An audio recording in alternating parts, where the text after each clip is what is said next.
यांनी यायचं आमच्या छाताड्यावर बसून खायचं, इथंच राहायचं, इथंच हगायचं, इथंच मुतायचं आणि रुबाबगिरी यांची का म्हणून चालून घ्यायची आम्ही रुबाबगिरी. आमच्या पिढीने जायचं कुठं? इथं जगता, इथं जाता, इथं शिकता, इथे वाढता आणि रुबाबगिरी त्यांची का? कशासाठी? मराठी आहात ना तुम्ही, मराठीसारखे ना. तोंडाने बोलते, तोंडाने बोलते, हातवारे केलेले नाहीये, हातवारे केलेले नाहीये. मॅडम प्लीज इकडे मॅडम. दादागिरी करायची नाही, अंगाला धकाधक करायची ना, अंगाला धकाधक करायची ना. आमचा अधिकार आहे, आम्ही मराठी आहोत. काही नाही. अरे तुम्ही मराठी नाही आहात का? तुम्ही मराठी नाही आहात का? आम्ही शांतपणे मोर्चा चालू केलेला ना, मराठी माणसांनी शांतपणे मोर्चा सुरू केला. पोलिसांनी काय काय काय करायचं ठरवलं सरकारने? 5च्या वरती जर पोलिसांचा कायदा तर आम्ही 3-3 जणांच्या हिशोबाने चाललोय, तर हा कुठेतरी दडपशाहीचा कार्यवाही आहे. यावरती लक्ष देणे काय केंद्र गुजरात मध्ये ठेवणार का? भैया युपी करून ठेवणार आहेत का? आम्हाला मराठी माणसांना काय जागा नको? यांनी यायचं आमच्या छाताड्यावर बसून खायचं, इथंच राहायचं, इथंच हगायचं, इथंच मुतायचं आणि रुबाबगिरी यांची का म्हणून चालून घ्यायची आम्ही रुबाबगिरी. आमच्या पिढीने जायचं कुठं? कुठं जायचं आमच्या पिढीने? कायमस्वरूपी इथे राहायचं नाही. हकालपट्टी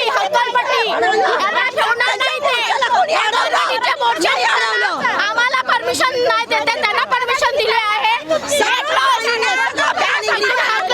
परवानगी दिली, आम्ही शांततेत मोर्चा काढणार होतो. आमची युनिटी आम्ही मराठी माणसं दाखवणार होतो. मग तुम्ही आम्हाला का असं करताय? आम्हाला का अरेस्ट करताय? हे चुकीचं आमच्यावर अत्याचार मराठी माणसाला ठेवण्यासाठी चालू आहे. हा कांड सगळा पसरवण्यासाठी चालू आहे. का आता ह्यांना माहिती आहे मराठी एकी किती घट्ट आहे ती. तुम्हाला काही सांगितलं का की कशासाठी काही सांगितलेलं नाहीये. काल डायरेक्ट रात्री घोषणा केलेल्या आहेत की जे कोणी याच्यामध्ये सामील होईल त्यांना आम्ही अटक करणार. कसल्या याच्यावर अटक करणार आहात? नोटीस दिली गेली कसले आहेत? आम्हाला कसल्या तुम्ही नोटीस? जेव्हा त्यांचा गुजरातांचा त्यांनी मारवाड्यांचा मोर्चा काढला, त्यांना घोषणा करायचा अधिकार दिला, त्यांना पाट्या फिरवण्याचा अधिकार दिला, त्यांना एकत्र गर्दी करण्याचा अधिकार दिला. आम्ही कुठं? आम्ही कोण? आमच्याकडे पाट्या तुम्ही काय सिद्ध करताय? गुजरात करायचं, भैया करायचं. एक सेकंड. मराठी माणसांना घरी नोटीस पाठवली गेली काल दुपारच्या नंतर. काहींना पकडून ठेवलं आहे आणि जर मारवाडी लोकांची रॅली काढली होती ह्या नरेंद्र मेहताने, तेव्हा नोटीस का नाही गेली त्यांना? मग आम्ही मराठी माणूस इथे आता उभं राहणार. आज आम्हाला न्याय पाहिजे आहे, आम्ही निघणार नाही. आमचं स्वतःचं सरकार वाटत नाहीये. भाजपा खूप आगाऊपणा करत आहे. आता भाजपाची अशीची तशी बस. जय शिवाजी, जय महाराष्ट्र. आम्ही आता पाठी राहणार नाही. आणि अजून एक, जर त्यांनी मोर्चा काढला होता आणि दुकानं बंद केलेली अर्ध्या दिवसासाठी, आता आम्ही पूर्ण दिवस नाही, पूर्ण वर्ष नाही, कायमस्वरूपी दुकानं बंद करू ह्यांचे, जर आम्हाला न्याय नाही दिला तर. मोर्चा काढत होतो ना, त्यांनी तरी घोषणा केल्या. आमच्याकडे तर काहीच नाहीये. मला का विरोध करतायत? कशासाठी विरोध होतोय?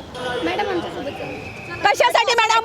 कशासाठी? कोणाला अडवू नका, कोणाला अडवू नका मॅडम. आम्हाला अधिकार आहे. आमच्या मतावर हे लोक जिंकून आलेले आहेत. आम्ही गुलाम नाही आहेत. आमच्या मतावर हे लोक जिंकून आलेले आहेत. मॅडम जबरदस्ती करू शकत नाही तुम्ही. आम्ही बोलायचं नाही, एक शब्द बोलू शकत नाही आम्ही. म्हणजे हे असली गुलामगिरी नको आहे आम्हाला. मराठी माणसाने जगायचं नाहीये का? मराठी माणसाने जगायचं नाहीये का? मराठी मतावर निवडून राजकारणी पळू शकतात. आम्ही महाराष्ट्रीयन आहोत, आमचा अधिकार आहे इथं राहण्याचा. मराठी बोला, तुम्हाला इथं राहायचंय तर. अरे आमच्या मनाच्या गोष्टी काही बोलायचं नाही काय? तुम्ही बोला. मग तिकडे तुम्ही जबरदस्ती काय करताय? कुठे तिकडे चला. कशाला? मग इथे थांबू नका. का रस्ता कोणाची? थांबणारच ना. हे कसं बोलू शकताय तुम्ही? असं अलाउड नाही, असं बोलू नका. तुम्ही नेहमी राहणार टॅक्स भरतो, अलाव आहे. आम्ही थांबू शकतो, कुठेही बोलणं बोलू हक्क आहे. शकतो. तुम्ही नाही आम्हाला काय अजिबात बोलू करतो का शकत. आम्ही? तिथे नाही थांबायचं, तिथे थांबायचं नाही, तिकडे नाही बोलू शकत तुम्ही. तुमचं काम तुम्ही करता, आमचं काम आम्ही करतो. मनाई आदेश आहे, तुम्हाला घोळक्याने थांबता येणार नाहीये. तुम्हाला 4 वेळा तुम्ही कसं पालन करता? तुम्ही सगळे हकलताय आम्हाला. तुम्हाला 4 वेळा सांगितलं. तुम्ही मराठीच आहेत ना?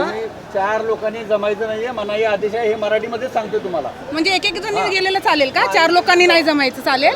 कुठे जायचं जो नियम आहे तो सांगितलाय तुम्हाला. नियम त्या दिवशी नव्हता ना? तिकडे जमू नका. नाही, नियम त्या दिवशी नव्हता का? सांगितलेल्या आज्ञेचं पालन करा. आम्ही पालनच करतो म्हणून तर आम्ही काही करत नाही ना. आम्ही काही करत नाहीये. काम नाही. तुम्हाला सांगितलेल्या आदेशाचं पालन उभे आहे, करायचं. आम्ही काय आदेशाचं करतोय, पालनच करतो, काय म्हणून मारतोय, शांतीच आहे कोणाला सगळीकडे. चावतोय. काही गरज नाही मॅडम. मग नियम त्या दिवशी कुठे गेले होते? ज्या दिवशी जेव्हा मोर्चा काढला होता त्या दिवशी नियम कुठे गेले होते? थांबा जरा, थांबा. नाही, मला बोलायचंय. तुला बोलायचंय.